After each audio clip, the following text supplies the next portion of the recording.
Entonces, una vez explorada la facies, que va a ser algo que vamos a explorar en el momento en el que le veamos en la sala de espera o en cuanto entre a la consulta, vamos a explorar también la marcha. Vamos a ver cómo viene desde la sala de espera o cómo entra en la consulta caminando, ¿vale? El paciente. Entonces, muchos trastornos y enfermedades pueden afectar a la marcha. Veremos solo en este caso vamos a ver solo las alteraciones de la marcha que tienen relación con las enfermedades del sistema nervioso, ¿vale? Entonces, el estudio de la marcha es de gran importancia porque permite de entrada una impresión semiológica que el resto del examen se encarga de confirmar o desechar, ¿vale? Entonces, puede darnos pistas muy importantes a la hora de identificar pues, un síndrome o alguna enfermedad. Entonces, primero de todo, hay pacientes que directamente no se pueden mover, que están confinados en el sitio, ¿vale? Y les resulta imposible cualquier deambulación. Pues eso ya es una alteración de la marcha, ¿no?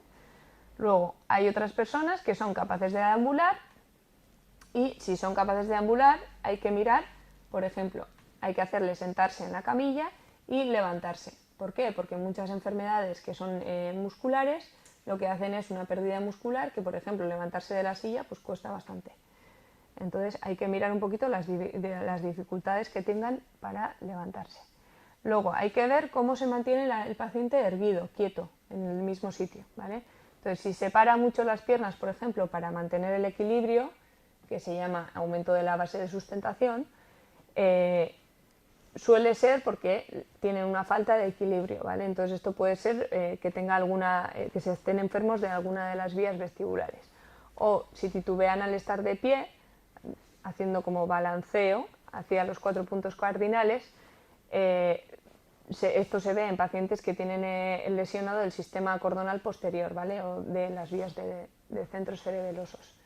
Entonces, de pie hay que poner de pie al paciente y hay que ver si es capaz de mantenerse con los miembros superiores junto al cuerpo, ¿vale? Y los ojos cerrados y los pies juntos.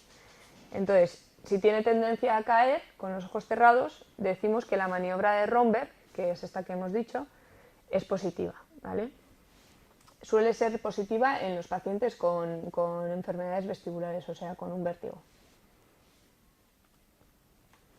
Luego, una vez que veamos que erguido y quieto se mantiene bien, lo que hay que hacer es hacerle caminar con los ojos abiertos, ¿vale? Entonces, algunos pocos lo harán correctamente y otros, en cambio, pues mostrarán una serie de alteraciones que tienen un interés semiológico. Por ejemplo, los hemipléjicos, pues solo un miembro inferior es útil, entonces el otro presenta alteraciones y dificultades de la marcha. Los parapléjicos, en cambio, pues tienen dificultades en la marcha por trastornos en ambos miembros inferiores.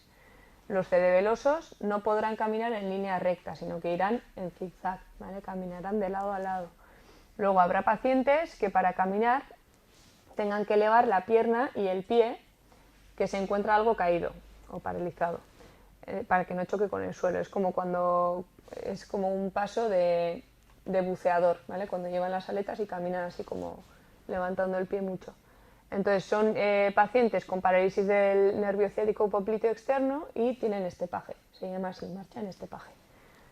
Luego hay que hacer marchar al paciente también con los ojos cerrados, hacia adelante y hacia atrás, marcando por dónde va caminando y si hiciera una figura de estrella, entonces se le llamaría marcha en estrella y se suele encontrar también en pacientes vestibulares, en pacientes que tengan un vértigo, ¿vale? Suelen caminar, o sea, suelen desviarse en su camino, no caminan rectos. Entonces vamos a ver distintos tipos de marcha, ¿vale? Podemos tener alteraciones de los niveles inferiores, de los niveles medios o de los superiores, ¿vale? Entonces niveles inferiores que serían osteoarticulomusculares o laberínticos, o sea, del laberinto del oído o de los nervios periféricos, ¿vale? Entonces tenemos la marcha de pato. Esto suele pasar en enfermedades de miopatía. Entonces lo que tienen es un aumento de la base de sustentación y una oscilación de la pelvis hacia un lado y otro, aumentando la lordosis lumbar. Básicamente sería una marcha de pato, ¿vale? Si imitáis a un pato, pues sería eso. Luego tenemos la marcha en estepaje, que esto lo hemos dicho antes, que es una flexión exagerada de la cadera y la rodilla con caída brusca del antepié sobre el suelo por paresia de la flexión del pie y de los dedos. Entonces, esto se puede ver en las polineuropatías bilaterales o en compromisos de la quinta raíz lumbar o ciático popliteo externo unilateral, ¿vale? Luego tenemos la marcha tabética, que esto sería por compromiso de la sensibilidad proprioceptiva con proyección exagerada de miembros inferiores, ¿vale? Este tendría signo de Romberg positivo. Esto es cuando nos fallan las vías de sensibilidad profunda y no sabemos exactamente dónde está, no tenemos buena sensibilidad en los pies, no sabemos dónde está el suelo, pues echamos el pie de forma exagerada, ¿vale? Luego tenemos la marcha en estrella, que hemos dicho que es característica del síndrome vestibular o del vértigo, y que es cuando el paciente se va desviando hacia un lado del otro y camina, pues dibuja una forma de estrella al caminar, ¿vale?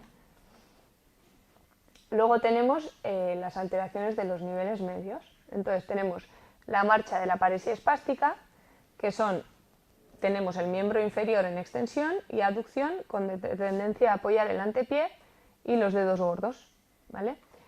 Luego tenemos la marcha del hemipléjico, que sería la extensión de la pierna sobre el muslo y circunducción de la pierna con tendencia a apoyar el antepié manteniendo el miembro superior flexionado y aducido, que se llama marcha en hoz o segador, que básicamente, así suena un poco tal, pero básicamente sería el paciente que tiene el brazo flexionado, la pierna extendida y lo que hace es caminar así, ¿vale?